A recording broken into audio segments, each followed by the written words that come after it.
it got to a point where it just felt like there had to be more, and I needed to branch out.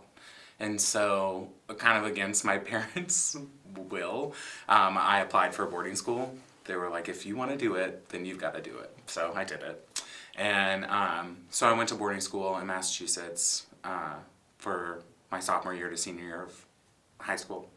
And then I went to Elon for college and did musical theater there. And really the track was to never come back. It was like, I'm never coming back to Georgia.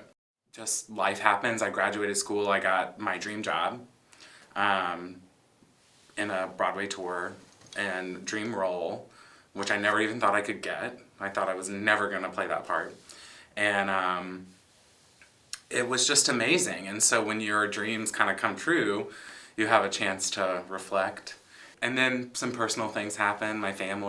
Some things happened in my family, and my grandfather passed, and I was getting older, and I'm like, I've spent the last decade running away from my family when that's really all I want. And so then I moved back to Columbus, super depressed about it. It just forced me to make a new life for myself, which is like the best thing that ever happened. And I took a year off of all theater. I was like, I'm not doing anything, because I needed to, I think, detach myself. I was so unhealthily engaged in it. And so I was like, year off, you can't do anything. So I worked in a restaurant for a year. I was just really, mourning the loss of the life that I had wanted to live and that I thought was right for me, and trying to figure out what was next was just really devastating in a lot of ways. I knew it was the right move, but you spend your whole life being like, this is going to be my life, and then realizing that it wasn't what you expected and having to give that up is just pretty, it was traumatizing. And I had my own I think we all have our own sort of mental health issues, but mine just sort of came to the forefront then. And I was really unhealthy, and to the point where it's like I had to move home. I had to come home. And then I was just like, I've got to do something. I have to do something. My personal rock bottom is where the show came from, because I just needed so desperately to do something. Well, I initially called R+J Theory because I was curious to see how it would work in Columbus. I was curious to see if something like this could actually float and people would like it. And then as I started to develop the show, it became apparent that I was sort of working with all these sort of theories in my head about how the show would function. And then when it came down to it, I felt like it would be nice to share those. Countdown to testing. 3, 2, 1. Hypothesis 1. A play can be devised from anything, including a Spotify playlist. Pop music, as an art form, doesn't get enough credit. 2. Fate, destiny, serendipity, kismet, karma, whatever, are all terms derived from some physical, measurable entity humans have yet to, and may never quantify. Hint, it's personified by 2 actors on stage. 3. Audiences don't need everything spelled out for them, but it's less universal to leave things open to interpretation. 4. Most people don't want to sit through a 2-hour play. 5. Aesthetic and visual appeal can override subtle nuances and lengthy dialogue, especially in a world that revolves around Instagram and social media. 6. The female voice is actively silenced in American culture, and their needs are consciously ignored. 7. Columbus, Georgia, like many American cities, caters to a heteronormative community. And while we accept all people, we will never be a cultural hub until we are all actively seeking opportunities to celebrate the LGBTQ population. 8. The excuse that boys will be boys is alive and well. 9. Theater, among many art forms, will always struggle in regard to truthful racial representation. While art should be accessible, it is often a luxury reserved for those who can afford it. As long as systemic racism is a threat in our nation, we will struggle with representation. 10. You can't put a price on art.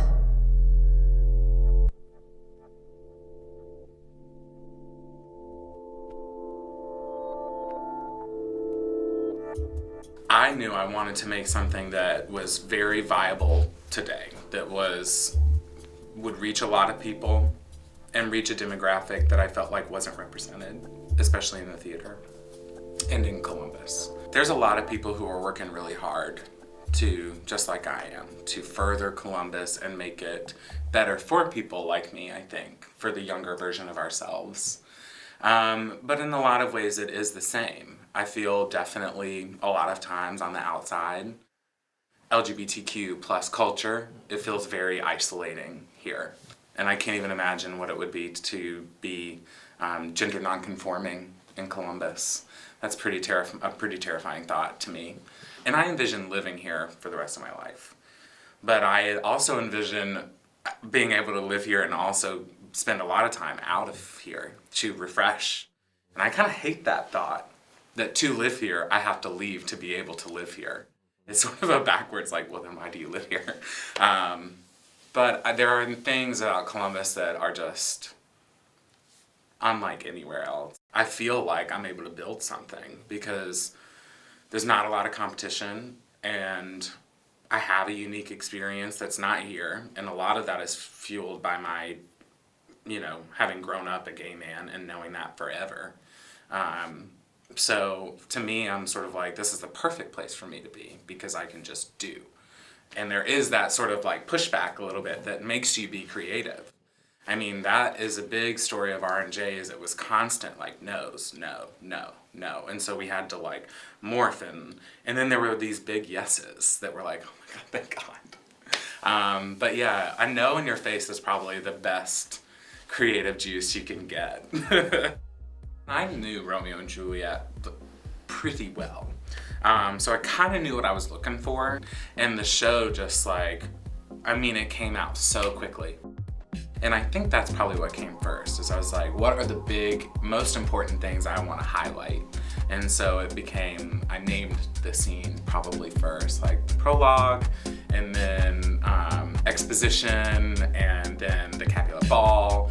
And so all these things kind of fell into place. And there's this scene called Everything Goes Wrong. And that's because in my head I was like, okay, everything has to go wrong in this scene. I'm like, I don't know what happened, but this is the one where it like all explodes.